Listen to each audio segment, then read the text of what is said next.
பாவத்தில் அப்புறப்படுத்துகிறோம். எல்லா கனம் துதி மகிமை உமக்கே செலுத்துகிறோம். இயேசுவின் வழியாக மன்றாடுகிறோம் எங்கள் ஜீவனுள்ள நல்ல பிதாவே. அமர்வோம். ஆண்டவராகிய இயேசு கிறிஸ்துவின் நாமத்தினாலே உங்கள் யாவருக்கு அன்பான ஸ்தோத்திரங்களை வாழ்த்துக்களை தெரிவித்துக் கொள்கிறேன். மீண்டுமாக நல்ல பரிசுத்த ஒரு ஓய்வு நாளிலே ஆண்டவரை ஆராதிக்கும்படியாய் நமக்கு பாராட்டின கிருபைகளை எண்ணி ஆண்டவரை உள்ளத்தின் ஆழத்திலிருந்து நான் துதிக்கிறேன், ஸ்தோத்திரிக்கிறேன். வாசிக்கலாம். யோவான் 4ஆம் அதிகாரம் 24வது வசனத்தை எடுத்தவர்கள் வாசிக்கும்படி கேட்டுக்கொள்கிறேன். யோவான் 4ஆம் அதிகாரம் 24வது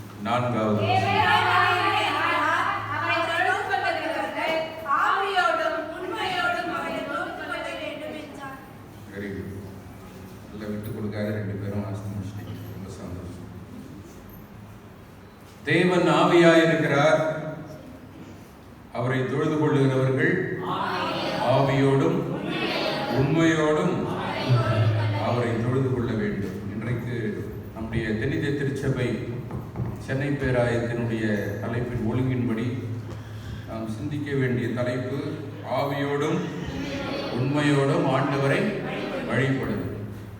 ஆவியோடும் உண்மையோடும் ஆண்டவரை வழிபடுது. முதல்ல வழிபடுதல், வழிபாடு, தொழுகை, தொழுது கொள்ளுதல் என்பதை குறித்து நாம் நன்றாக அறிந்து கொள்ள வேண்டும். ஒருவேளை இதை நாம் சரியாக விளங்கிக் கொள்ள வேண்டும் என்றால் நாம் வாசிக்க கேட்ட ஏசாயா தீர்க்கதரிசன புஸ்தகத்தை திருப்பிக் கொள்வோம். 6ஆம் அதிகாரம் 1வது வசனத்தை 2வது வசனத்தை வாசிக்கலாம். ஏசாயா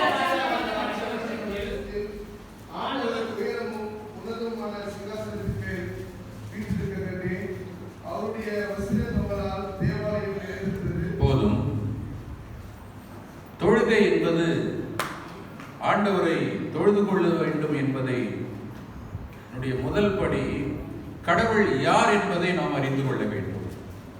அவர் எப்படிப்பட்டவர் என்பதை நாம் அறிந்து கொள்ள வேண்டும். முதல்ல கடவுள் எப்படிப்பட்டவர்? நீங்க கேட்கலாம் ஒரு கேள்வி, ஒவ்வொரு வாரமும் வரும், நமக்கு தெரியாதா? நம்ம தான் நிறைய செலுத்திட்டு இருக்கிறோமே, நிறைய பிரசங்கங்களை கேட்டிருக்கிறோமே, நிறைய செய்திகளை கேட்டிருக்கிறோமே. எவ்வளவு கேட்டாலும் ஆண்டவர் பத்தி நம்ம இன்னும் அறிஞ்சு கொண்டே இருக்க வேண்டும். அல்லேலூயா. அவரை பத்தி அறிகிறதற்கு எல்லையே கிடையாது. எப்பொழுதெல்லாம் நாம் வேதத்தை வாசித்து வேதத்தை தியானிக்கிறோமோ அப்பொழுதெல்லாம் அவர் எப்படிப்பட்டவர், எவ்வளவு வல்லமை கொண்டவர், அவருடைய மகத்துவம் என்ன என்பதை நாம் ஒவ்வொரு நாளும் ஒவ்வொரு முறையும் எப்பொழுதெல்லாம் நம் வேதத்தை வாசித்து அல்லது எப்பொழுதெல்லாம் நாம் பிரசங்கத்தை கேட்டுக்கொண்டிருக்கிறோமோ அப்பொழுதெல்லாம் ஆண்டவரை குறித்த ஒரு மிகப்பெரிய ஒரு உண்மைகளை, அநேக சத்தியங்களை, அவர் யார், எப்படிப்பட்டவர் என்பதை குறித்து, அவரை குறித்து நன்றாக அறிந்து கொண்டே இருக்கலாம். இங்கே நாம் வாசிக்கிறோம், உசியா ராஜா மரணம் அடைந்த வருஷத்தில் ஆண்டவர் உயரமும் உன்னதமான சிங்காசனத்தில் வீற்றிருக்க கண்டேன். அவருடைய வஸ்திரத்தவங்களால் தேவாலயம் நிறைந்திருந்தது. முதலாவது அவருடைய தோற்றமும் அவருடைய வல்லமையும் எப்படிப்பட்டது என்பதை இங்கே நாம் பார்க்கிறோம். 2வது வசனத்தை வாசிக்கலாம். சேராபீன்கள் அவருக்கு மேலாக நின்றார்கள். அவர்களில் ஒவ்வொருவனுக்கும் அவ்வாறு சட்டைகள் இருந்தன. அவனவன் 2 சட்டைகளால் தன் தன் முகத்தை மூடி, 2 சட்டைகளால் தன் தன் கால்களை மூடி, 2 சட்டைகளால் பறந்து ஒருவரை ஒருவர் நோக்கி சேனைகளின் கர்த்தர் பரிசுத்தர், சேனைகளின் கர்த்தர் பரிசுத்தர், பரிசுத்தர், பரிசுத்தர், பரிசுத்தர், பரிசுத்தர், பூமி அனைத்தும் அவருடைய மகிமையால் நிறைந்திருக்கிறது, அவருடைய மகிமையால் நிறைந்திருக்கிறது என்று கூப்பிட்டு சொன்னார்கள். ஆமென். ஹல்லேலூயா.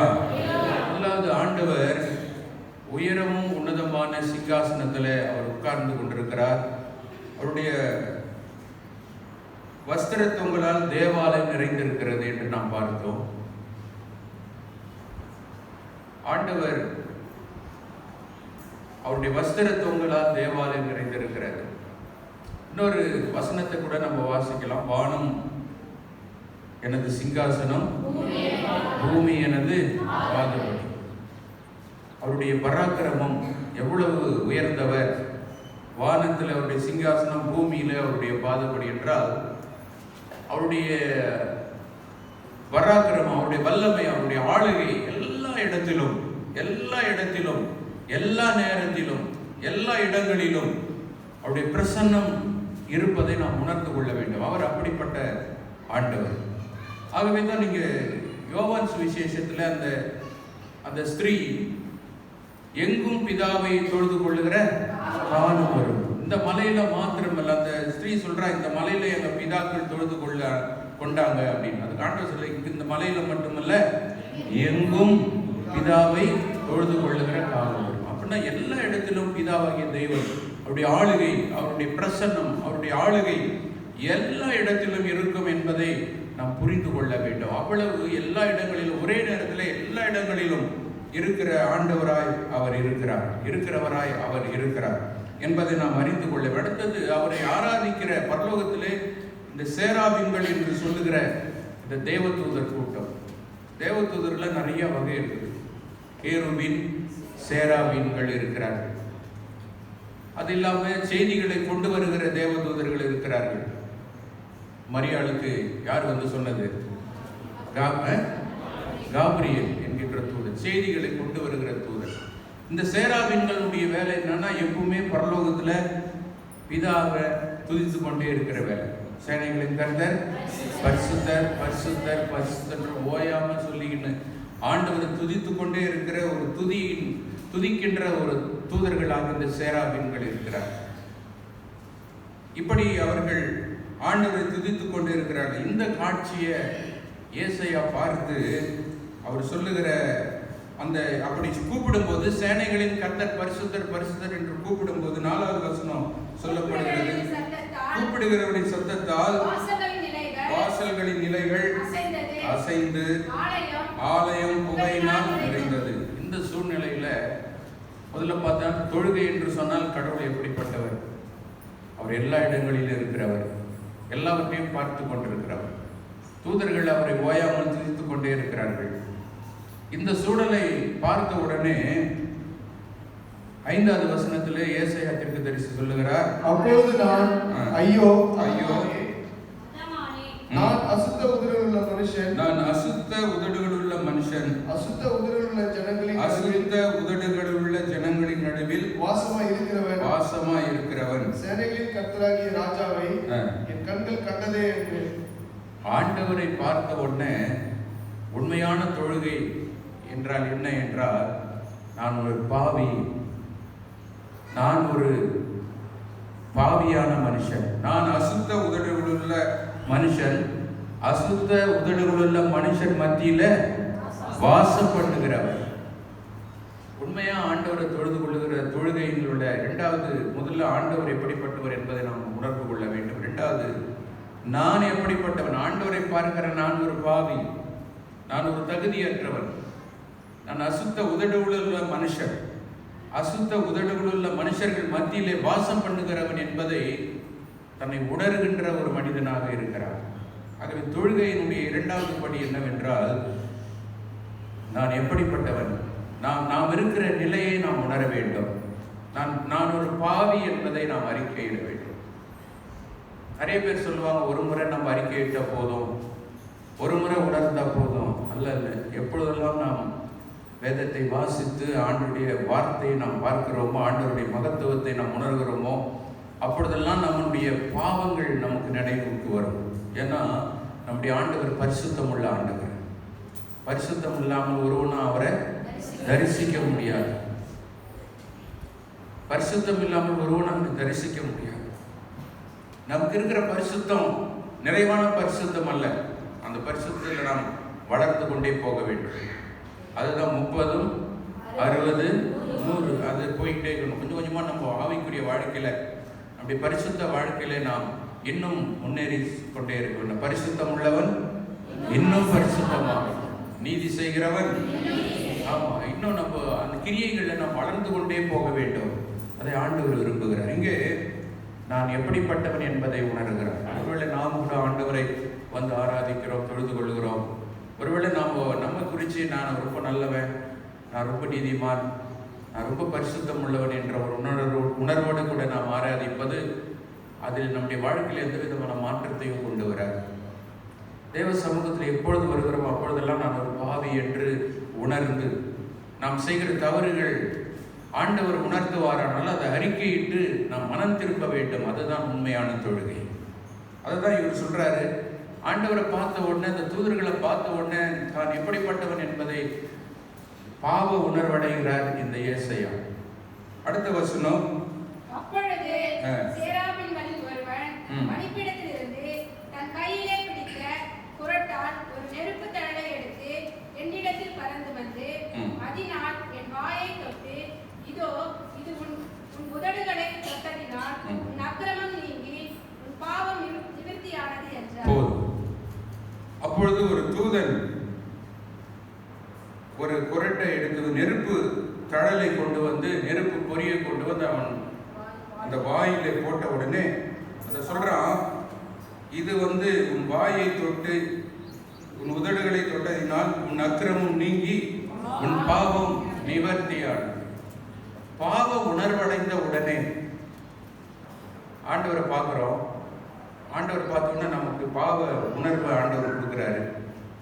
நம்ம பாவ அறிக்கை இட்ட உடனே பாவத்திற்கான மன்னிப்பு ஆண்டவர் கொடுக்குறாரு. உடனே சொல்றான், அந்த உதடுகள், அந்த நெருப்பு தழல் உன் உதடுகளை தொட்டதனால் உன் அக்கிரமம் நீங்கி நீ என்ன பண்ற, பாவம் அக்கிரமம் நீங்கி உன் பாவம் நிவர்த்தி ஆனது. பாவ மன்னிப்பு நிச்சயம் நமக்கு கிடைக்கும். யாருக்கு? தன் பாவங்களை அறிக்கையிடுகிறவன், உணர்கிறவனுக்கு. ஏசாயா, நான் அசுத்த உதடுகள் உள்ளவன். ஏன்னா ஜனங்க அசுத்த உதடுகள் உள்ள மனுஷர், அவங்க மத்தியில் நான் இருக்கிறேன். இங்கே ஒருவேளை ஏசாயா தன்னை மட்டும் சொல்லியிருக்கலாம். ஏன்னா இவர் மட்டும்தான் அந்த காட்சியை காட்டார். தேவாலய தொங்கலால், அவருடைய வஸ்திர தொங்கலால் தேவாலயம் நிறைக்கப்பட்டு இருக்கிறது. ஆண்டவர் உயரம் உன்னதமான சிங்காசனத்தை இவர் மட்டும்தான், அந்த உட்கார்ந்து இருக்கிறது இவர் மட்டும்தான் பார்க்குறார். ஆனால் இவர் மட்டும் நான் இப்படிப்பட்டவன் சொல்லியிருக்கலாம்னா, இவர் எப்பவுமே தன்னுடைய ஜனத்தை நேசிக்கிற மனுஷன். அல்லேலூயா. நான் அசுத்த உதடுகள் உள்ள மனுஷன். அடுத்த ஒரு வார்த்தை சொல்றாரு, அசுத்த உதடுகள் உள்ள ஜனங்களின் மத்தியிலே வாசம் பண்ணுகிறவர். ஏன் ஜனங்களும் அப்படிதான் இருக்கிறாங்க. அப்போ இவருக்கு தன்னுடைய ஜனங்களை குறித்த ஒரு கரிசனை உண்டு. அதுக்கப்புறமா அது கீழே வாசிக்கிறோம், பின்பு யாரை நான் அனுப்புவேன்,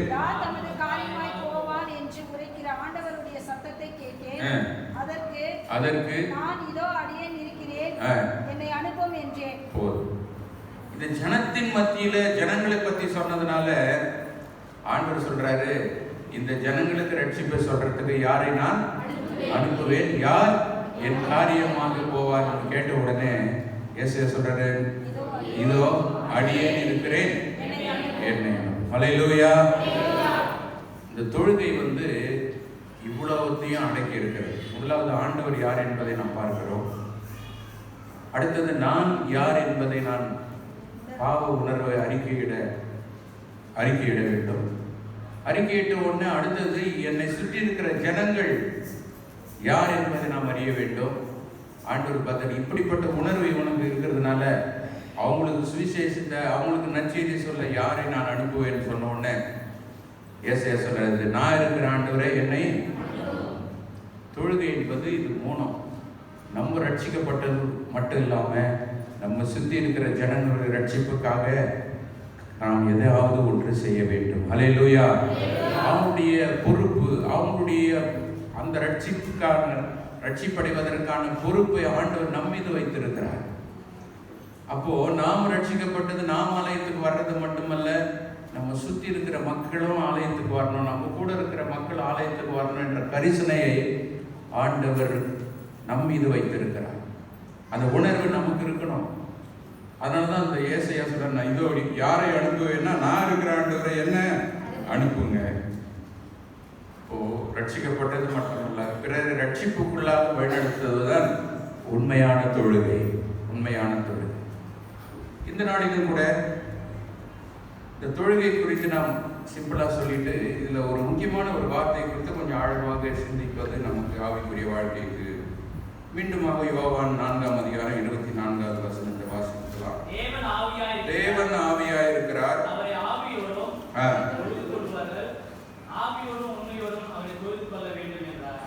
தேவன் ஆவியாய் இருக்கிறார். அவரை தொழுது கொள்கிறவர்கள் இங்க ரெண்டு ஆவியில் தேவன் ஆவியாய் இருக்கிறார், அவரை தொழுது கொள்கிறவர்கள் ஆவியோடு.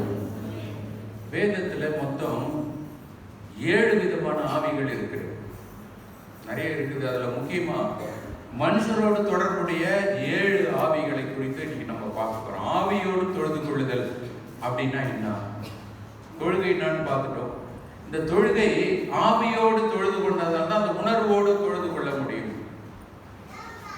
ஆவி என்ற வார்த்தை வேதத்துல நிறைய இடத்துல வந்திருக்குது. அதுல குறிப்பாக வேத ஆராய்ச்சியாளர்கள், வேத பண்டிதர்கள் 7 விதமான ஆவிகளை வேதத்தில் இருப்பதை கண்டுபிடித்து இருக்கிறார்கள். ஒருவேளை அந்த 7 விதமான ஆவிகள் இந்த நாளிலே நாம் அறிந்து கொள்வது நம்முடைய ஆவிக்குரிய வாழ்க்கைக்கு ரொம்ப பிரயோஜனமா இருக்கிறோம். முதலாவது ஒரு ஆவி, பிரசங்கி 12ஆம் அதிகாரம் 7வது வசனத்தை வாசிக்கலாம். பிரசங்கி 12:7.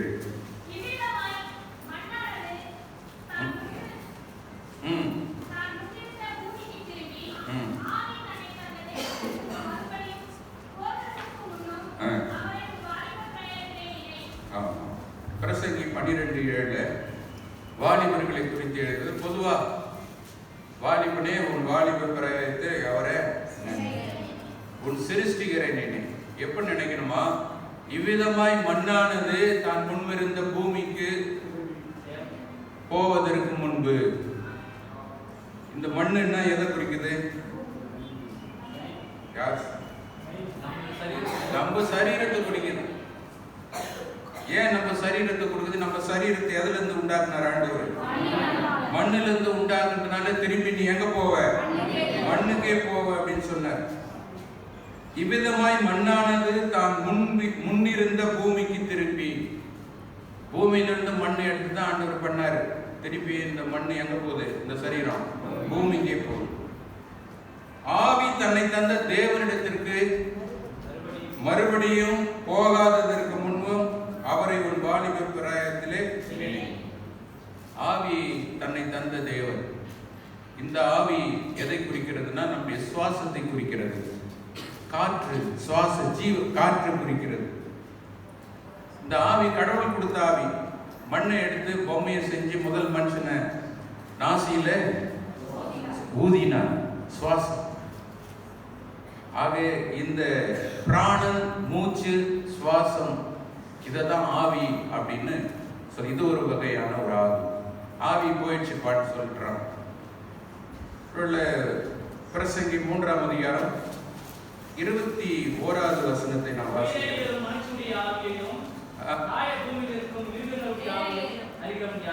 இன்னொரு முறை பாடுங்க.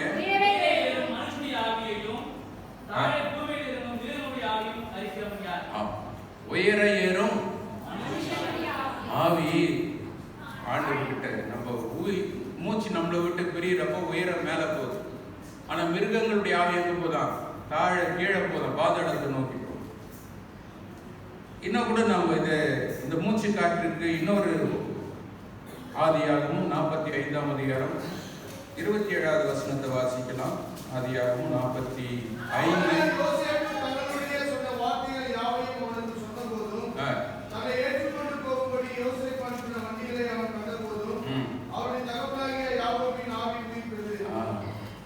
யாக்கோபு ஆல்மோஸ்ட் செத்து போற கண்டிஷன்ல இருக்கிறார். என்ன விஷயம்னா, பஞ்சம் வந்துச்சு, பிள்ளைங்களை எகிப்துக்கு அனுப்பினாரு. அங்க போன உடனே அங்க யோசேப்பு இருக்கிறது அவங்க சகோதரர்களுக்கு தெரியாது. அவங்க சகோதரர்கள் நினைச்சு இவன் மட்டும் கண்டுபிடிச்சிட்டான் யோசேப்பு. ஆனா திருப்பி இவங்களை போய் இன்னொரு தம்பிக்கிறான்னு அவனை போய் கூட்டினுவாங்க அப்படின்னு திருப்பி அனுப்புறாரு. மறுபடியும் அவனை கூட்டின்னு வந்த பொண்ணு அவனை நிற்க வச்சுட்டு அப்போதான் அவர் கட்டி பிடிச்சி அழுது, நான் உங்கள் சகோதரனாகிய யோசேப்புன்னு சகோதரர்களுக்கு சொன்ன உடனே, எங்கள் அப்பா அம்மா உயிரோடு இருக்கிறாங்களா, அப்போ அப்பா அம்மாலாம் போய் வண்டியெல்லாம் அனுப்பிச்சு போய் கூட்டினுவாங்க அப்படின்னு போன உடனே இவங்க வண்டி எடுத்துன்னு போகிறாங்க. இந்த சந்ததி இதை கேள்விப்பட்ட யாக்கோபு ஏற்கனவே யோசேப்பை எழுதுறதுக்கு கஷ்டப்பட்டுங்கிறாரு. பென்யமீனையும் இப்போ அங்கே நிற்க வச்சுட்டாங்க எகிப்தில். சுருக்கமாக சொல்கிறவங்களுக்கு பென்யமீனும் இப்போ இல்லை. அதனால ஆல்மோஸ்ட் சாகிற கண்டிஷன்ல இருக்கிறாரு இந்த யாரு? யாக்கோபு. இவங்க அந்த வண்டி கொண்டு வந்து யோசேப்பு உயிரோடு இருக்கிறாங்க தான் வண்டி அமைச்சாரு. அங்க பெரிய அதிகாரியாக இருக்கணும்னு அவருடைய உயிர் என்ன பண்ணுதான், உயிர்த்தது. அந்த ஆவி உயிர்த்தது என்று எழுதப்பட்டது. அன்பான தேவனுடைய முதலாவது மூச்சு காற்று, சுவாசம். இது கடவுள் கொடுத்ததுனால திருப்பி இது கடவுள்கிட்டே போகும். அதனாலதான் இயேசு கிறிஸ்து கூட அந்த 7 வார்த்தையில கடைசி வார்த்தை சொல்ற, பிதாவே நம்முடைய கைகளில் என் ஆவியை ஒப்புக்கொடுற. ஆவி ஆண்டவர் அந்த மூச்சு காற்றை கொடுத்ததுனால திருப்பி அது எங்க தான் போவோம், ஆண்டவர்கிட்ட தான் அது போயிடும். இது முதல் ஆவி. இரண்டாவது ஆவி எதை குறிக்கிறது என்றால் 1 தெசலோனிக்கேயர் 5ஆம் அதிகாரம் 23வது வசனம். இதை வாசிக்கிறதுக்கு முன்பாக நான் இதுல நம்ம என்ன தெரிஞ்சுக்கிறோம் அப்படின்னு பார்த்தா, நம்ம உயிரோடு இருக்கிறப்ப தான் கடவுளை தொழுது கொள்ள முடியும். இல்ல போதும், நான் சொல்றப்ப வாசிங்க. இப்போ இந்த மூச்சு காற்றுக்கும் தொழுகைக்கும் என்ன சம்பந்தம்? இந்த ஜீவ சுவாசம், இந்த சுவாசம் நம்ம உயிரோடு இருக்கிற வரைக்கும் தான் சர்ச்சுக்கு வர முடியும், உயிரோடு இருக்கிற வரைக்கும் தான் பைபிள் படிக்க முடியும், உயிரோடு இருக்கிறப்ப தான் ஆவிக்குரிய கூட்டங்களை கலந்து கொள்ள முடியும். இந்த மூச்சு நம்மளை விட்டு போயிடுச்சுன்னா ஏதாவது செய்ய முடியுமா? ஏதாவது செய்ய முடியும்? என்ன நடக்குது நமக்கு? அப்போ இந்த மூச்சு காற்று இருக்கிறதுக்குள்ள நாம் நித்தியத்துக்கு போவதற்கான வழிகளை நாம் தெரிந்து கொள்ள வேண்டும். ஆண்டவரை ஆராதிக்க வேண்டும், ஆண்டவரை தொழுது கொள்ள வேண்டும், இன்னும் அவரை அறிந்து கொள்ள வேண்டும். இந்த மூச்சு காற்று இருக்கிறதுக்குள்ள, இந்த மூச்சு சுவாசம் நமக்குள்ள இருக்கிற உயிர் இருக்கிற வரைக்கும் தான் நம்ம ஜீவிக்க முடியும். இந்த உயிர் இருக்கிற காலத்துக்குள்ளாக நாம் வேதத்தை முழுவதுமாக வாசித்து கற்று அவருடைய வருகைக்கு நாம் ஆயத்தப்பட வேண்டும். அதுதான் உண்மையான தொழுகை. கடவுளை நாம் பற்றி கொள்ள வேண்டும். யாருக்கும் நம்முடைய மரணம் எப்பவும் தெரியாது. ஒரு சிலர் தவிர சிலருக்கு தான் தன்னுடைய ஆவியை ஒப்பு கொடுக்கிற தைரியம் உண்டு. இயேசு கிறிஸ்து அதை ஒப்பு கொடுத்தார். பிதாவே உடைய கைகளில். அவருடைய மரணம் அவருக்கு தெரிஞ்சது. நல்ல பரிசுத்தவான்களுக்கு அவனுடைய மரணம் நல்லா தெரியும், அவங்க சாவுறது தெரியும். தேவனோடு நல்ல நெருக்கமான ஒரு உறவில் இருக்கிறவங்களுக்கு அவருடைய மரணம் தெரியும். அது ரொம்ப ஆசீர்வாதமான மரணம். அடிக்கடி நான் என்னுடைய கண் முன்னாகவே என்னுடைய தாத்தா மத்தன் என்கின்ற சாமுவேல் ஜெபம் பண்ணி அனுப்புங்க, கடவுள் கூப்பிடுறாரு. இப்போ நான் கடவுள்கிட்ட போனோம், பலமுறை பதிவு செய்திருக்கிறேன். அவர் சொல்லிட்டு 3 முறை சொல்றாரு. 3வது முறை ரொம்ப தீவிரமா சொல்றாரு, ஏப்பா ஜெபம் பண்ணுங்க, எனக்கு கடவுள் கூப்பிடுறாரு, கடவுள்கிட்ட நான் போனோம். ஜெபிக்கும் போதே அவருடைய உயிர் பிரிகின்றது. ஆண்டவரோடு அவர் வாழ்ந்த வாழ்க்கை எனக்கு ஒரு பெரிய சவாலா இருந்துச்சு. என்னப்பா ஆண்டவர்கிட்ட போவோன்றது ஒரு விசுவாசம் தான், ஆனா இப்படி ஜெபம் பண்ணி ஜபத்திலே உயிர் பிரியுது, ஆண்டவர்கிட்ட போயிட்டாரு என்ற ஒரு தைரியம், வேதத்தினுடைய வசனத்தினுடைய உண்மை நேரடியாக பார்க்கிற பாக்கியத்தை எனக்கு கிடைச்சு. அது போல நிறைய சில பரிசுத்தவான்கள் மரிக்கிறதுக்கு முன்பாக என்ன ஜெபம். அதே போல விஸ்வவாணி எமில் ஜெபசிங் என்கின்ற அந்த சகோதரர் சிஎம்சி மருத்துவமனையில் அவர் கடைசியாக அங்கதான் அவர் மரிச்சார். அப்போ அவர் சில பாடல்களை பாடி சொன்னார், தொடர்ந்து பாடிக்கினே இருக்கணும். கடைசியாக அழகாய் நிற்கும் யார் இவர்கள், அந்த பாடலை பாடிக்கொண்டிருக்கும் போதே அவருடைய உயிர் பிரிந்தது. அன்பான தேவனுடைய பிள்ளைகளை, அப்போ இந்த மூச்சு காற்று இருக்கிறதுக்குள்ள நம்ம கடவுளை முழுசா நம்ம அறிஞ்சிக்கணும், முழுசா தேடணும். நிறைய காரியங்களுக்கெல்லாம் நம்ம டைம் ஸ்பெண்ட் பண்றோம், ஆனா வேதத்துக்கும் நம்ம பரிசுத்தமாய் வாழ்வதற்கும் அதெல்லாம் மாயை தான். உலகத்துல எல்லாமே மாயை தான். பிரசங்கி இதே பிரசங்கி மாயை மாயை எல்லாம் மாயை. சூரியனுக்கு கீழே காண்பதை அனைத்தும் மாயை, எல்லாம் மாயையான வாழ்க்கை. இந்த மாயையான வாழ்க்கைக்கு நம்ம ஓடி உழைக்கிறோம், இல்லை ரொம்ப கஷ்டப்பட்டு பணத்தை சம்பாதிக்கிறதுக்கு என்னெல்லாம் பாடுபடுறோம். நித்தியத்துக்கு போவதற்கு, ஆண்டவரை தேடுவதற்கு, பரிசுத்தமாய் வாழ்வதற்கு நாம் எவ்வளவு பிரயாசப்பட்டு இருக்கிறோம் என்பதை நாம் அறிந்து கொள்ள வேண்டும். நம்முடைய மூச்சு இருக்கிறவர்களுக்குள்ள, மூச்சு அடங்குவதற்குள்ளாக கடவுளிடம் போக வேண்டும். அந்த நித்திய வாழ்வினை சுதந்திரித்துக் கொள்ளுவேன் என்கின்ற நம்பிக்கையோடு நாம் உலகத்திலே வாழ வேண்டும். இரண்டாவது, இப்போ 1 தெசலோனிக்கேயர் 5:23வது வசனம்,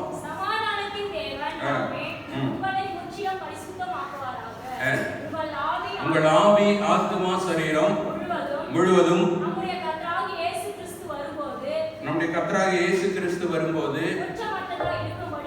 குற்றமற்றதா இருக்கும்படி காக்கப்படுவது. ஆவி ஆத்துமா சரீரம். இரண்டாவது ஒரு ஆவி குறிக்கிறது மனுஷனுடைய ஆவி. மனுஷனுடைய உள்ளத்துல மனுஷனுடைய 3 இருக்குது: ஆவி, ஆத்மா, முதல்ல சொன்னது மூச்சு காற்று, சுவாசம்.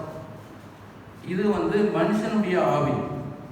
இது குறித்து வேதம் இன்னும் தெளிவாய் நீதிமொழிகள் 20ஆம் அதிகாரம் 27வது வசனத்துல இந்த ஆவி எப்படிப்பட்டது என்று இங்கு சொல்லப்பட்டிருக்கிறது. நீதிமொழிகள் 20:27. மனுஷனுடைய ஆவி கர்த்தர் தந்த தீபமாய் இருக்கிறது. இது உள்ளத்தில் உள்ளவைகளை எல்லாம் ஆராய்ந்து பார்க்கும். ஹல்லேலூயா, ஹல்லேலூயா. மனுஷனுடைய ஆவி கர்த்தர் தந்த தீபம் என்றால் ஒளி. ஒளி வந்தாவே அங்க இருக்கிறதெல்லாம் நமக்கு நல்லா தெரிஞ்சிடும். நம்முடைய உள்ளத்தில் இருப்பது நமக்கு தெரியாது. அதே போல இன்னொருத்தருக்கு நான் என்ன நினைக்கிறேன்னு உங்களுக்கு தெரியாது, நீங்க என்ன நினைக்கிறீங்கன்னு எனக்கு தெரியாது. ஆனா எனக்குள்ள கொடுத்திருக்கிற அந்த தீபமாகிய ஆவி சரியாக நான் இருக்குமானால் நீங்க என்ன நினைக்கிறீங்கன்னு கூட இதை பேச முடியும். நீங்க என்ன நினைக்கிறத நான் அறிந்து கொள்ள முடியும். ஆண்டவராக இயேசு கிறிஸ்து வாழ்ந்த காலத்துல அவரை சுத்தி இருக்கிறவங்களை பார்த்து கேட்பாரு, பரிசேயராய் நீங்க இப்படிப்பட்ட ஆவி உள்ளவர்களா இருக்கிறீங்களே, உங்க இருதயத்துல நீங்கள் இப்படி சிந்திக்கிறது என்ன? அப்போ மற்றவங்க சிந்திக்கிறத கூட தனக்குள்ள இருக்கிற ஆவியினுடைய தீபம் சரியாக இருக்குமானால் அந்த வசனம் மீண்டும் வாசிக்கலாம். நீதிமொழிகள் 20:27. மனுஷனுடைய ஆவி அது உள்ளத்தில் உள்ளவைகளை எல்லாம் ஆராய்ந்து பார்க்கும். ஹல்லேலூயா. ஆராய்ந்து பார்க்கின்ற ஒரு ஆவி தான் மனுஷனுடைய ஆவி. இததான் 1 தெசலோனிக்கேயர் 5:23 சமாதான தேவன் தாமே உங்களை முற்றிலும் பரிசுத்தமாக்குவாராக. உங்களுடைய ஆவி, ஆத்மா, சரீரம் கர்த்தராகிய இயேசு கிறிஸ்து வரும்போது குற்றமற்றதாய் காக்கும். இந்த ஆவி மனுஷனுடைய உள்ளத்தில் இருக்கிற ஒரு ஆவி. இது ஆராய்ந்து பார்க்கக்கூடிய ஒரு ஆற்றல் மிகுந்த ஆவி. இந்த ஆவியில தேவனுடைய வார்த்தை சேரும் போது தீர்க்க தரிசனம் உரைக்க முடியும், தீர்க்க தரிசனம் சொல்ல முடியும். மற்றவங்க என்ன நினைக்கிறாங்க அவங்க உள்ளத்துல இருக்கிறத அறிந்து கொள்ள முடியும். ஏன்னா இது ஆராய்ச்சி பண்ணோம். சாதாரண ஆராய்ச்சியில் தேவனுடைய வார்த்தை இதுக்குள்ளாக வரும்போது பல காரியங்களை, தீர்க்க தரிசனங்களை உரைக்க முடியும், உள்ளத்தில் இருக்கிறத அறிந்து கொள்ள முடியும். பாருங்க, 1 கொரிந்தியர் 2:11 வசனத்தை வாசிக்கலாம். மனுஷனில் உள்ள ஆவியே அன்றி மனுஷனில் எவன் மனுஷனுக்குரியவைகளை அறிவான்? அப்படி போல தேவனுடைய ஆவியே அன்றி ஒருவனும் தேவனுக்குரியவைகளை அறிய மாட்டான். மனுஷனுக்குள்ள ஆவி இருந்தாதான் மனுஷனுக்குரியவைகளை அறியும். இப்ப எனக்கு அந்த ஆவி சரியாக இருக்குமானால், அது சரியாக நான் அதை பயன்படுத்துவேனானால், உள்ளத்தில் உள்ளவர்களெல்லாம் ஆராய்ந்து பார்க்குமானால் மனுஷனுக்குரியவனை நான் அறிந்து கொள்ள முடியும். இதுதான் மனுஷனுக்குள்ள இருக்கிற ஒரு ஆவி. யோவான் 11ஆம் அதிகாரம் 33வது வசனத்துல இந்த ஆவி ஒரு மனுஷனுக்குள்ள இருக்கும்போது மற்றவர்களை குறித்து அறிகிறது மட்டுமல்ல. 11:33 யோவான் 11.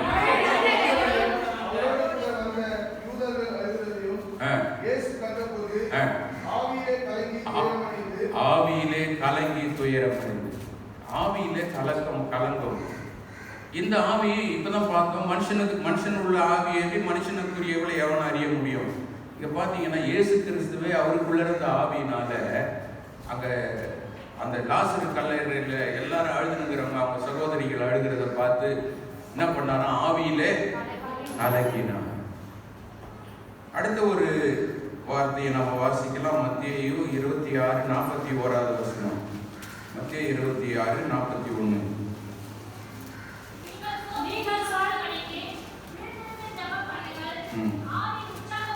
ஆவி உற்சாகம் உள்ளதுதான், மாம்சமோ உற்சாகம் உள்ள ஒரு ஆவி. இது மனுஷனுக்குள்ள தேவனுடைய வார்த்தை அந்த மனுஷனுடைய ஆவியோடு இணையும் போது இப்படி ஒரு உற்சாகம் உள்ள ஒரு ஆவியாக, உள்ளத்தில் உள்ளவைகளை ஆராய்ந்து பார்க்கின்ற ஒரு ஆவியாக இந்த மனுஷ ஆவி இருக்கிறது. அப்ப இந்த மனுஷ ஆவியை வச்சு கடவுளை எப்படி தொழுது கொள்ளுகிறது? ஆண்டுடைய வார்த்தை இந்த நம்முடைய உள்ளத்துல வரும்போது, இந்த வார்த்தை நம்முடைய ஆவியோடு இணையும் போது நாம் ஆண்டவருக்காக பெரிய காரியங்களை செய்வோம். ஆண்டவருக்காக பெரிய பெரிய காரியங்களை செய்ய ஆண்டவர் நம்முடைய ஆவியை பயன்படுத்துவார். மூன்றாவது, ஆவி என்பதற்கு இன்னொரு அடையாளம். முதல்ல சொன்ன சாதாரண பிராணன், சுவாசம் என்று சொன்ன. இரண்டாவது, ஆவி ஆத்மா சரீரத்தில் வர மனுஷனுடைய ஆவி. மூன்றாவது, ஆவி என்பது தேவனுடைய வார்த்தையை குறிக்கிறது. யோவான் 6ஆம் அதிகாரம் 63வது வசனத்தை நாம் வாசிப்போம் என்றால், ஆவியே உயிர்ப்பிக்கிறது, ஆவியே உயிர்ப்பிக்கிறது, மாம்சமானது ஒன்றுக்கும் உதவாது. நான் உங்களுக்கு சொல்லுகிற வசனங்கள் ஆவியாயும் ஜீவனாயும் இருக்கிறது. நான் உங்களுக்கு சொல்லுகிற வசனங்கள், சொல்லுங்க, ஆவியாயும் ஜீவனாயும் இருக்கிறது. இல்ல சொல்லுங்க, நான் உங்களுக்கு சொல்லுகிற வசனங்கள், எல்லாம் வாய்த்திருந்து சொல்லுங்க, நான் ஆவியாயும் ஜீவனாயும் இருக்கிறது. வார்த்தைகளை அறிக்கையிடும் போது நமக்கு ஒரு வல்லமை உள்ளத்துல வரும். ஏன்னா ரட்சிப்பு உண்டாக வாயினால் அறிக்கை பண்ண வேண்டும். ஏதோ கடமைக்காக சொல்றது இல்லை, உணர்ந்து நம்ம சொன்னோம்னா அதனுடைய பவர் நம்முடைய உள்ளத்துல இறங்கும். இந்த வார்த்தைக்கு, ஒவ்வொரு வார்த்தைக்கும் வல்லமை இருக்கு. நான் உங்களுக்கு சொல்லுகிற வசனங்கள் ஆவியாயும். அப்போ ஆவின்ற வர இடத்துல நம்ம சில நேரங்களில் இப்படி இதை இந்த கோணத்திலே நாம் சிந்திப்போமானால் நம்ம வேதத்தை நன்றாக புரிஞ்சிக்க முடியும். இன்னைக்கு இது ஒரு பிரசங்கம் மட்டும் இல்லை, இது ஒரு பைபிள் ஸ்டடி மாதிரி. எத்தனை விதமான ஆவி இருக்குது என்றதை புரிஞ்சிக்கிறதுக்கு ஒரு நல்ல ஒரு தருணம் இந்த தருணம். அப்போ ஆவி என்கிறது வார்த்தையை குறிக்கின்ற அர்த்தமும் கூட. அப்போ எங்கெல்லாம் ஆவின்னு வருதோ அங்கே அது வார்த்தையை குறிக்குதா, மனுஷ ஆவியை குறிக்குதா, நம்முடைய ஆவி ஆத்மல வர ஆவியை குறிக்குதா, இன்னும் சொல்ல போற 7 ஆவியை குறிக்குதான்னு நம்ம நல்லா ஆராய்ச்சி பண்ணி பார்ப்போம். அப்போ நம்ம வேதத்தை சரியாக புரிந்து கொள்ளணும். அப்போ ஆவி என்கின்ற வார்த்தைக்கு இன்னொரு பொருள் வசனம், வார்த்தை. நான் உங்களுக்கு சொல்லுகிற வசனங்கள் ஆவியாயும் ஜீவனாயும் இருக்கிறது. இன்னொரு வசனத்தை கூட நாம் வாசிக்கலாம். ரோமர் 8ஆம் அதிகாரம் 1வது வசனம் 2வது வசனம். ரோமர் 8 1 2. மாம்சத்தின்படி நடவாமல் ஆவியின்படியே நடக்கிறவர்களுக்கு ஆக்கினை தீர்ப்பில்லை. கிறிஸ்து இயேசுவினாலே ஜீவனுடைய ஆவியின் பிரமாணம் என்னை பாவம் மரணம் என்பவர்களின் பிரமாணத்திலிருந்து விடுதலையாக்கிற்றேன். மாம்சத்தின்படி நடவாமல் ஆவியின்படி நடக்கிறவர்களுக்கு ஆக்கினை தீர்ப்பில்லை. இங்கே இந்த ஆவியின்படி நடக்கிறவர்கள், இந்த ஆவியை குறித்து வருகிறது. கிறிஸ்து இயேசுவினாலே ஜீவனுடைய ஆவியின் பிரமாணம். இங்கே ஆவியின் பிரமாணம் என்பது, பிரமாணம் என்று சொன்னால் நமக்கு நல்லது நியாய பிரமாணம், அதுக்கப்புறமா 10 கட்டளை. இந்த பிரமாணங்கள்லாம் எதை குறிக்கிறது? ஆண்டவருடைய வார்த்தையை குறிக்கிறது. அப்போ சில இடங்கள்ல ஆவி என்று வரும்போது ஆண்டவருடைய வார்த்தையை குறிக்கிறது. ஆவியின் பிரமாணம், ஜீவனுடைய ஆவியின் பிரமாணம் என்பது இங்கு ஆண்டவருடைய வார்த்தையை, ஆவியின் பிரமாணம் என்பது ஆவி, இங்க வர ஆவி ஆண்டவருடைய வார்த்தையை குறிக்கிறது. இதை நாம் உணர வேண்டும். ரோமர் 2ஆம் அதிகாரம் 29வது வசனத்தை நாம் வாசிப்போமானால்,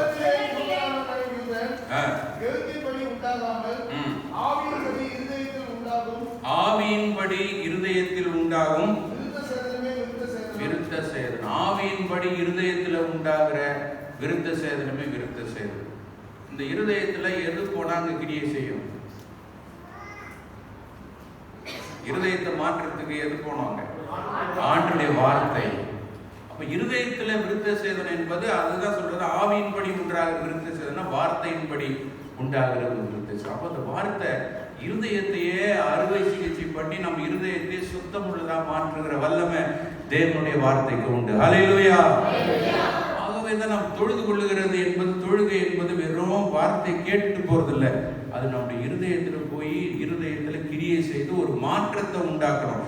இதுதான் ஏசாயாவுடைய இருதயத்துல நடந்தது. ஆண்டவரை பார்த்த உடனே தான் பாவ உணர்வடைந்தான். அவன் இருதயம் மாற்றப்பட்டது. உடனே சொன்னா, நான் அசுத்த உதடு உள்ள மனிதன். அந்த வார்த்தை ஆண்டவரை பார்த்த உடனே அவர் காட்சியில பாக்குறாரு. நம்ம இன்னைக்கு காட்சியில சிலர் யாரோ ஒருத்தர் பார்க்கிறோம். ஆனா வார்த்தை நமக்கு நேரம் வரும்போது அந்த வார்த்தை நம்முடைய இருதயத்துக்கு போனா இருதயத்துல ஒரு பெரிய மாற்றம் உண்டாகும். அதுதான் உண்மையான தொழுகை.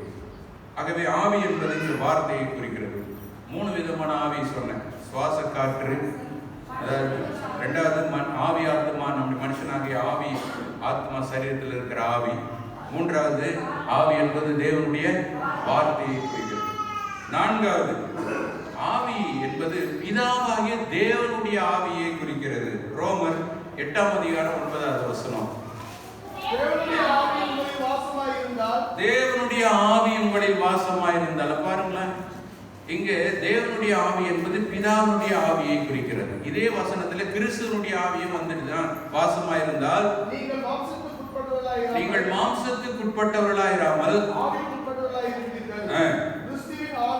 கிறிஸ்துவின் ஆவி இல்லாதவன் அவர்கள். பிதாவாகிய தேவனுடைய ஆவி இதுவும் வேதத்தில் இருக்குது. இந்த ஆவியும் நமக்குள்ளாக வருகிறது. அல்லேலூயா. நீங்கள் தேவனுடைய ஆவிக்குட்பட்டவர்களாக இருந்தால் நீங்கள் மாம்சத்தின்படி இராமல் ஆவியின்படி நாம் நடப்போம். இந்த ஆவி பிதாவாகிய தேவனுடைய ஆவியை குறிக்கிறது. இந்த பிதாவாகிய தேவனுடைய ஆவி நம்முடைய ஆவியோடு இறங்கி வரும். நம்முடைய ஆவியோடு வரப்போ அந்த வசனத்தின் வழியா அதுதான் வருது. அது வந்த உடனே நம்முடைய வாழ்க்கையில ஒரு பெரிய மாற்றம் உண்டாகிறது. எதன்படி? நம்ம மாம்சம் மரிக்கிறது. மாம்சம் என்ன செய்யுது? இதை எடுத்துக்கணும், யாரும் பார்க்கல, இதை எடுத்துக்கணும் நான் மாம்சம் சொல்லும். ஆனா தேவனுடைய ஆவி நமக்குள்ள வாசம் பண்ணா, ஏய் நீ யாருடைய பிள்ளை? ஆண்டுடைய பிள்ளை, நீ போய் இதை செய்யலாமா? செய்யக்கூடாது. ஐயோ நான் செய்ய மாட்டேன். உடனே ஒரு பயம் வரும், ஒரு நடுக்க வரும். வார்த்தைகளை பேசுறோம், எக்கச்சக்கமான வாயில வார்த்தை வருதுன்னா அது அதுக்கு கூட்டம் இல்லை, சாவி இல்லைன்னா தேவனுடைய ஆவி நமக்குள்ள வாசமா இருக்கும்னா வாயை மூடிக்கும். நம்ம ஐயோ நம்ம பேசக்கூடாது, நம்ம லாக்கி இல்லது பேசுறதுக்கு, நம்ம தகுதி கிடையாது. என்னதான் கோபம் வந்தாலும், என்னதான் நம்மளை வெறுப்பேற்றினாலும் தேவனுடைய ஆவி நமக்குள்ளாக வாசமா இருக்குமானால், பிதாவினுடைய ஆவி நமக்குள்ளாக வாசமா இருக்குமானால், இங்க எப்படி நீங்க வெறுவலை கேட்கலாம், இங்க நீங்க பிதாவின் ஆவின்னு எப்படி சொல்றீங்கன்னா கீழே கிறிஸ்துவின் ஆவின்னு வந்துடுது. அது முதல் சொல்லுகிற தேவனுடைய ஆவி பிதாவை குறிக்கிறது. அவருடைய ஆவி கூட நமக்கு இருக்கிறது. பிதாவிடத்திலிருந்து ஆவி வெளிப்படுகிறது. இன்னொரு வசனத்தை வாசிக்கலாம். யோபு 26:13 வசனம். யோபு 26:13.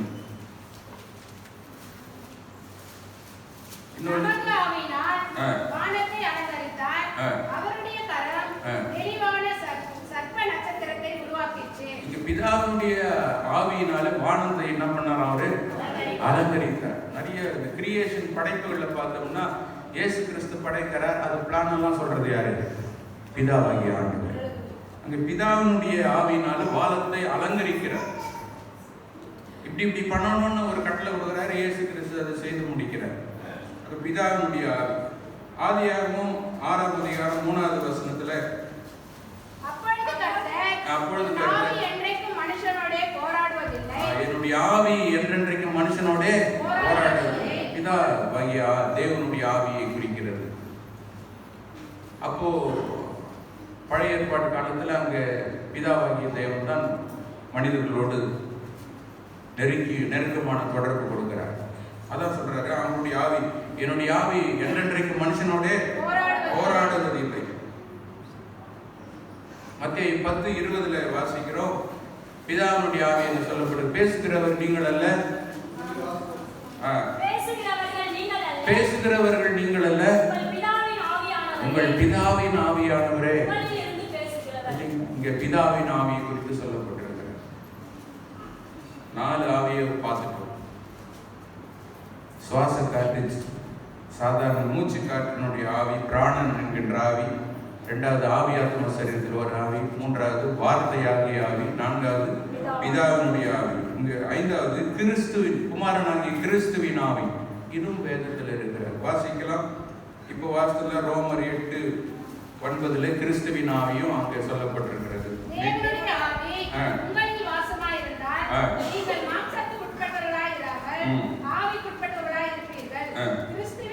கிறிஸ்துவின் ஆவி இல்லாதவன் அவருடையவன் அல்ல. கிறிஸ்துவினுடைய ஆவியும் நமக்குள்ளாக வருகிறது.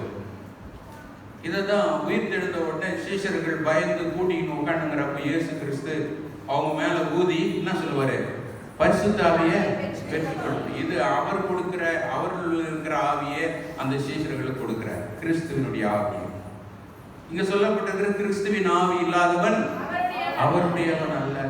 கிறிஸ்துவின் ஆவி நமக்குள்ளாக வாசம் பண்ணுகிறது, நமக்குள்ளாக இருக்கிறது. கிறிஸ்துவின் ஆவியும் இருக்குது, பிதாவின் ஆவி இருக்கிறது. இன்னொரு வசனத்தை வாசிக்கலாம். பிலிப்பியர் 1:19. இன்னொருத்தர் கலாத்தியர் 4:6. பிலிப்பியர் இயேசு கிறிஸ்துவினுடைய ஆவியின் உதவியினால. பார்த்தீங்களா, இயேசு கிறிஸ்துவினுடைய ஆவி. தனித்தனியா பிரிச்சு பார்க்கிறப்போ நம்முடைய தொழுகை அர்த்தமுள்ளதாக மாறுகிறது. அல்லேலூயா. அவ்வளவு பலன் நமக்கு கிடைக்கிறது.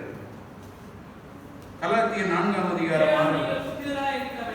மேலும் நீங்கள் புத்திரராய் இருக்கிறபடியால் அப்பா பிதாவே என்று கூப்பிடத்தக்கதாக தேவன் தம்முடைய குமாரனாகிய ஆவியை, கிறிஸ்து அவருடைய குமாரன் யாரு? கிறிஸ்து. கிறிஸ்துவனுடைய ஆவி நம்ம இருதயங்களை அனுப்புறாரு. என்னன்னு, அவரை பிதாவை அப்பான்னு கூப்பிடுறது போல நாம என்ன பண்றோம்? பிதாவை அப்பா என்று கூப்பிடுகிற அந்த குமாரனுடைய ஆவி நம்ம இருதயங்களில் அனுப்புகிறார். அல்லேலூயா. அப்போ நம்ம ஒரு குட்டி கிறிஸ்துவ போல இந்த உலகத்துல வாழ முடியும். ஒரு குட்டி கிறிஸ்துவை போல பிதாவை ஆராதிக்க முடியும். ஒரு குட்டி கிறிஸ்துவை போல கிறிஸ்து இந்த உலகத்திலே சாட்சியாக வாழ்ந்து காட்ட முடியும். அவர் எப்படி வல்லமையோடு வாழ்ந்தாரோ, அவர் எப்படி பரிசுத்தமாய் வாழ்ந்தாரோ, இயேசு கிறிஸ்து எப்படி இந்த உலகத்திலே ஒரு பெரிய அற்புத அடையாளங்களை செய்தாரோ, அவரை விசுவாசிக்கிற நீங்களும் நானும் கூட அப்படி வாழ முடியும். அல்லேலூயா. ஏன்னா அவருடைய குமாரனுடைய ஆவி நம்முடைய இருதயங்களை அனுப்புறார். இயேசுவை போல நாமும் வாழ்ந்து காமிக்கணும்னு பிதாவாகிய திட்டம் இருக்கிறது. அல்லேலூயா. அல்லேலூயா. அதுதான் யோவான் 12:14 நாம் வாசிக்கலாம். என்னை விசுவாசிக்கிற ஒரு நிமிஷம் நான் எடுத்துறேன்.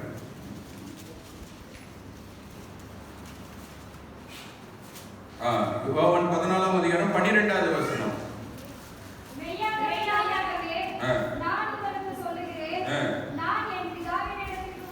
நான் என் பிதாவினிடத்துக்கு போகிறபடியால் என்னை விசுவாசிக்கிறவன் நான் செய்கிற கிரியைகளை தானும் செய்வான், இவைகளை பார்க்கிலும். என்ன ஆண்டவர் சொல்ற? இயேசு கிறிஸ்து நான் செய்கிற கிரியை அவனும் செய்வான், என்னை விட பெரிய காரியங்களை செய்வான். அல்லேலூயா. என்ன ஒரு ஆச்சரியமான ஒரு அழைப்பு, ஒரு இது கொடுக்கிறாரு. என்ன நான் செய்யறதை விட பெரிய காரியங்களை செய்வான். யாரு எவன் விசுவாசிக்கிறான்? யார் விசுவாசிக்கிறான்? என்னை விசுவாசிக்கிறான். நம்முடைய விசுவாசத்தின் அளவு அவருக்காக பெரிய பெரிய காரியங்களை நாம் செய்ய முடியும். அதுதான் உண்மையான தொழுகை. தான் தொழுதுல என்னை சுத்தி இருக்கிற ஜனங்கள் பெரிய காரியங்கள் எல்லாமே எனக்காக இல்லை, மற்றவர்களுக்காக, மற்றவர்களுக்காக. பேதுரு நடந்து போகும்போது அவருடைய நிழல் எந்த பக்கம் பொழுதோ அங்க என்ன பண்ணுவாங்களாம்? வியாதியஸ்தரை படுக்க வச்சிருவாங்களாம். இயேசு கிறிஸ்துனுடைய நிழலுக்காக ஜனம் காத்து இல்லை, அவர் நேரா பார்க்கணும் தான் காத்து இருந்தாங்க. ஆனா பேதுரு நடந்து போகும்போது அவர் நிழல் எந்த பக்கம் விழுமோ அவர் நிழலாவது படட்டும் வியாதியஸ்தர் மேல. ஏன்னா நிறைய பேர் இருக்கிறாங்க, எல்லாரும் மேல தொட்டு அவரை சுகமாக்குறது இல்லை, எல்லாருக்கிட்டையும் பேசிட்டு இருக்க முடியாது. அவர் நடந்து போனா அவர் நிழலாவது படட்டுமேன்னு அவர் நிழலுக்காக நிழல் படுற இடத்துல வியாதியஸ்தர்ல படுக்க வச்சிருவாங்களாம். அல்லேலூயா. அதே போல பவுல் அவர் மேலுக்கு போட்டிருக்கிற அந்த உருமால்கள், அவர் கச்சைகளை எடுத்து அத்தை தொடுவாங்களாம், அதை வியாதியஸ்தர் மேல் போட்டாங்க, சுகம் அடைஞ்சாங்க. என்னை விசுவாசிக்கிற நான் செய்கிற கிரியைகளை தானும் செய்வான், இவைகளை பார்க்கிலும் பெரிய காரியங்களை. ஏன் ஒருவேளை அவருடைய இன்றைக்கு நீங்களும் நானும் ஆண்டவரே என்னை பயன்படுத்தும், ஏசையாவை போல என்னை பயன்படுத்தும். நான் மட்டும் இல்லை, என் குடும்பம் மட்டும் இல்லை, என் கிராமத்துக்கு என்னை பயன்படுத்தும், என்னுடைய மக்களுக்கு என்னை பயன்படுத்தும், என் தேசத்துக்கு என்னை பயன்படுத்தும். அப்படிப்பட்ட ஒரு உணர்வு நமக்குள்ளாக வர வேண்டாம். அதுதான் தொழுகையின் மிகப்பெரிய ஒரு ஆசீர்வாதமான ஒரு காரியம். அடுத்தது ஆறாவதாக பரிசுத்த ஆவியானவருடைய ஆவியை குறித்து வேதத்தில் வாசிக்கிறோம். யோவான் 16:13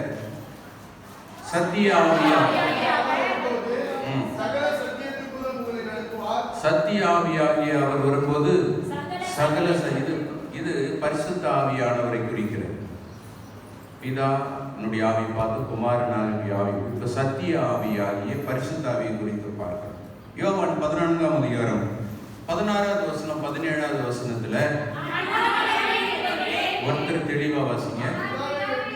நான் பிதாவை வேண்டிக் கொள்ளுவேன், அப்பொழுது என்றென்றைக்கும் உங்களோட கூட இருக்கும்படி. என்றென்றைக்கும் சனிக்கிழமை மாத்திரம் இல்லை, ஞாயிற்றுக்கிழமை மாத்திரம் இல்லை, இல்லை நம்ம ஜோம் பண்ற அன்னைக்கு மட்டும். நிறைய நாள் ஜோம் பண்ண அது தூங்கிடுறதில்ல, அதனால ஜோம் பண்ற நாளுக்கு மட்டும் இல்லை, என்றென்றைக்கும் உங்களுடனே இருக்கும்படிக்கு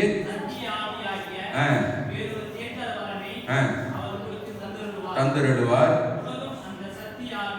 உலகம் அந்த சத்திய ஆவியை காணாமலும் அறியாமலும் இருக்கிறபடியால் உலகத்தார் அவரை பெற்றுக்கொள்ள மாட்டாங்க.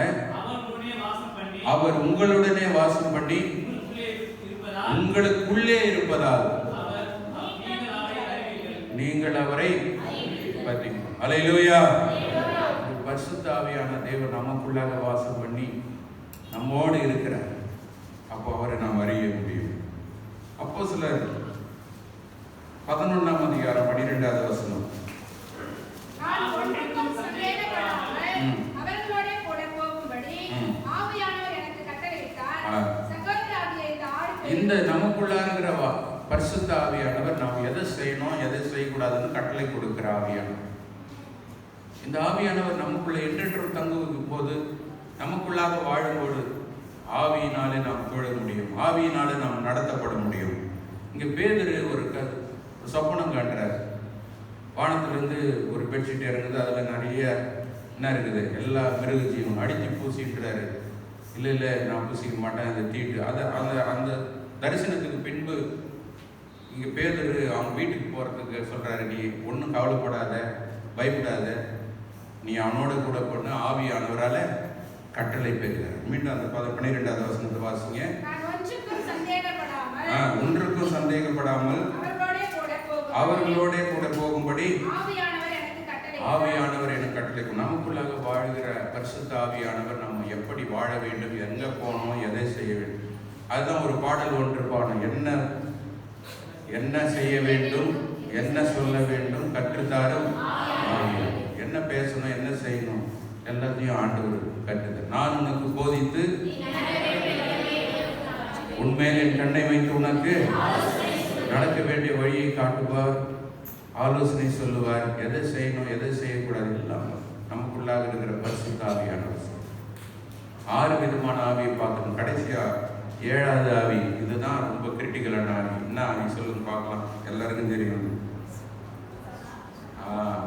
சொல்லுங்க, அசுத்த ஆவி. அசுத்த.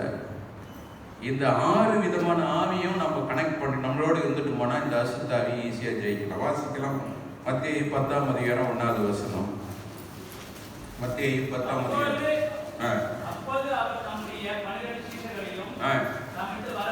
வரவழைத்து அசுத்த ஆவிகளை துரத்தவும் சகல வியாதிகளையும் சகல நோய்களையும் நீக்கவும். ஆமென். ஹல்லேலூயா. அசுத்த ஆவிகளை துரத்தவும் சகல நோய்களையும் சகல வியாதிகளையும் நீக்கவும் அவர்களுக்கு அசுத்த ஆவி. நிறைய பேருக்கு அசுத்த ஆவி இருக்கிறது. இது இருக்குதாப்பா, எங்க இருக்குது அசுத்த ஆவி? எல்லாம் டவுட்டா இருக்குது. இல்லை, இருக்குதுதான். ஆனால் தேவனுடைய ஆவி உனக்குள்ள இருந்தா அசுத்த ஆவி உன்னை ஒண்ணுமே செய்ய முடியாது. தேவனுடைய ஆவியினால் நடத்தப்பட்ட அசுத்த ஆவி குறித்து எந்த பயமும் கலக்கமும் நமக்கு வரவே தேவை. ஆண்டவருடைய பிள்ளை என்கின்ற உணர்வோடு கூட நாம் வாழ்வோம் என்றால் அந்த அசுத்த ஆவி நம்ம மேற்கொள்ள முடியும். மார்க் 5ஆம் அதிகாரம் 2வது வசனத்துல அவர் படவிலிருந்து இறங்கின உடனே அசுத்த ஆவியுள்ள ஒரு மனுஷன் பிரேத கல்லறையில் இருந்து அவருக்கு எதிராக வந்தான். பாத்தீங்களா, ஒரு அசுத்த ஆவி மனுஷனை பிடிக்கிறப்போ அவன் எங்க இருக்கிறான்? பிரேத கல்லறைகளில் வாழ்கிறான். இந்த அசுத்த ஆவி பிடிச்சா மட்டும்தான் அவன் மனுஷனை வித்தியாசமா நடத்தும், மனித வாழ்க்கைக்கு புறம்பாக நடத்தும். வீட்டில் இருக்க வேண்டியும் கல்லறையில் வாழும். அசுத்தாவினுடைய செயல்பாடு. அப்போஸ்தலர் மத்தேயு 12ஆம் அதிகாரம் 45வது வசனத்தை வாசிக்கலாம். மத்தேயு 12:45. திரும்பி போய் தண்ணீரும் கொள்ளாத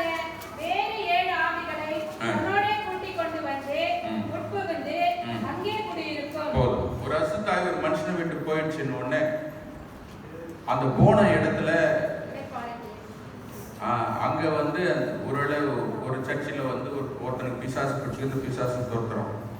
அவனுக்குள்ளே இருக்க இந்த பிசாசு போன உடனே அவனுடைய ஆத்மாவில் ஆண்டவரை ஆராதிக்கணும், ஆண்டவரை ஏற்றுக்கணும், ஆண்டவருக்கு முக்கியத்துவம் கொடுக்கணும். ஆண்டவரை தேடாமல் விட்டுட்டான்னா மறுபடியும் போன ஆவி 7 மடங்கா வந்து அவன் உள்ளத்துல வந்து உட்காந்துக்கின்னு அது என்ன ஆவியாம்?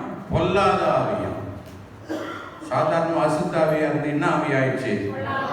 நிறைய பேருக்கு எது கேட்டாலும் பேய்க்கு பயப்படுறது, மந்திரத்துக்கு பயப்படுறது, செய்வினைக்கு பயப்படுறது, இப்படி பயப்படுறவங்கெல்லாம் யாருடைய ஆண்டவர் விசுவாசிக்கலன்னா அறிக்கை என்னன்னா ஆண்டவருடைய பிள்ளை, ஆண்டு ரத்தத்தால் கழுவப்பட்டவன் என்ன பிசாசு மேற்கொள்ள முடியாது. பயமும் வராது. பயம் வருதுன்னா அப்போ உள்ளத்துல ஆண்டவர் இருக்கிறத விட பிசாசு இருக்கா, பயத்துக்கு தான் முக்கியத்துவம் கொடுக்குறோம். தேவன் நமக்கு பயமுள்ள ஆவியை கூடாமல் பலமும் அன்பும் தெளிந்த புத்தி உள்ள ஆவியை கொடுக்கிறார். நம்ம அன்புள்ள ஆவியும் தெளிந்த புத்தி ஆண்டு இன்னும் தெளிந்த புத்தின்னு ஆண்டவருடைய பிள்ளை என்ன பிசாசு தொடாது, பிசாசு என்னை மேற்கொள்ளும். மீண்டும் அப்போஸ்தலர் 19:12 வசனத்தை வாசிக்கலாம். இதுவும் ஒரு பொல்லாத ஆவியை குறித்து அங்க சொல்லுவோம்.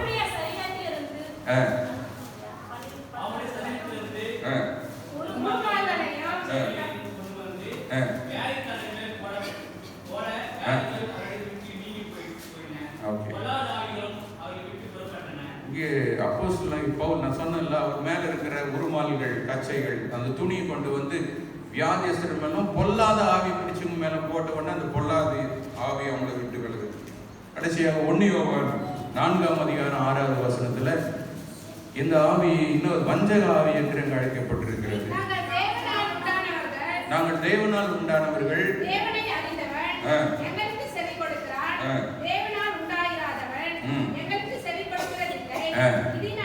இதனாலே சத்திய ஆவி இன்னதென்றும் வஞ்சக ஆவி இன்னதென்றும். வஞ்சக ஆவி ஒரு மனுஷனுக்கு உள்ளதா எவ்வளவு சத்தியத்தை கேட்டாலும் அவன் கீழ்ப்படிய மாட்டான். நிறைய பேருக்கு இது ஒரு பெரிய போராட்டம் இருக்கு. நிறைய வசனத்தை கேட்குறேன், ஏன் என்னால் மாற முடியல, ஏன் என்னால் இதை விட முடியல, ஏன் எனக்கு இந்த தப்புன்னு தெரிஞ்சு இதுலேருந்து என்னால் விடுபட முடியல. நல்லா கவனிக்கணும், உங்களுக்குள்ள வஞ்சக ஆவி கிரி செய்திருந்தது. ஆலயத்துக்கு போகணுன்ற ஒரு எண்ணம் வரும், இங்கே வந்த உடனே தூக்கம் வந்துடும். ஏன் வசனம் உள்ளே போகக்கூடாது, அப்படி செஞ்சிடும். வஞ்சக ஆவி ஜாக்கிரதையா இருக்கணும். தொழுகை உண்மையான தொழுகை என்றால் எப்பொழுது வசனம் சொல்லப்படுவது அதுக்கு நம்ம கீழ்ப்படிந்து வாழ வேண்டும். நம்முடைய பாவ உணர்வு அடைய வேண்டும். பாவ உணர்வடையாம கீழ்ப்படியாம நம்ம வாழறோம்னா வஞ்சகாவி இல்லை கிரியை செய்வோம். வஞ்சகாவி நம்மை ஆட்கொள்ளும். அதுக்கு நம்ம இடம் கொடுக்கக்கூடாது.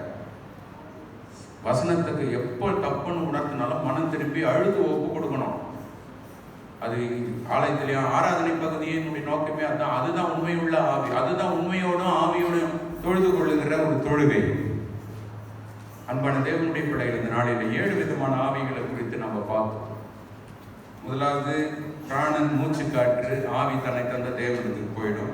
நம்ம ஆவி ஆத்மா சரியில் இருக்கிற மனுஷனுடைய ஆவி, அது கர்த்தர் தந்த தீபம், உள்ளத்தில் உள்ளவர்களை ஆராய்ந்து பார்க்கிறது. மூணாவது ஆவி என்ற தேவனுடைய வார்த்தையை குறிக்கிறது. நான்காவது பிதாவுடைய ஆவி. ஐந்தாவது குமாரனாக இயேசு கிறிஸ்துவின் ஆவி. ஆறாவது சத்திய ஆவியாகிய பரிசுத்த ஆவி. கடைசியா 7வது அசுத்தாவி.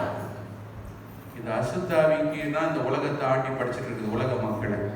அதான் உலகத்தின் மக்கள். அந்த கடைசியா அந்த 1 யோவான் 4:6 வசனத்தை கடைசியா இன்னொரு முறை வாசித்து நாம் முடிக்க போகிறோம்.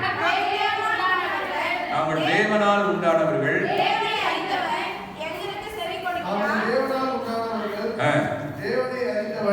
எங்களுக்கு செவி கொடுக்கிறான். ஆண்டவருடைய வார்த்தைகளுக்கு செவி கொடுக்கிறவன் தேவனால் உண்டானவன். பிரசங்கத்தை கேட்டு அதற்கு கீழ்ப்படுகிறவன் தேவனால் உண்டானவன். தேவனால் உண்டாயிராதவன் யாரு? எங்களுக்கு செவி கொடுக்கிறதில்லை. அவன் எங்களுக்கு செவி கொடுக்க மாட்டான். இதனாலே சத்திய ஆவி என்னதென்றும். தேவனால் செவி கொடுக்கிறது சத்திய ஆவி. வார்த்தைக்கு செவி கொடுக்காம இருக்கிறது என்ன ஆவி? வஞ்சக ஆவி. ஆகவே ஜாக்கிரதையாக இருப்போம். ஆவியோடும் உண்மையோடும் அவரை தொழுது கொள்வோம். ஏசாயாவை போல நாம் வாழ்ந்து பாவ உணர்வடைந்து நாம் மாத்திரமல்ல நம்மை சார்ந்த மக்களையும் ஆண்டவருக்குள்ளாக வழி நடத்த ஆண்டவர் நமக்கு உதவி செய்வார். கண்களை மூடலாமா? கண்களை மூடல ஆண்டவரை நோக்கி பார்ப்போம்.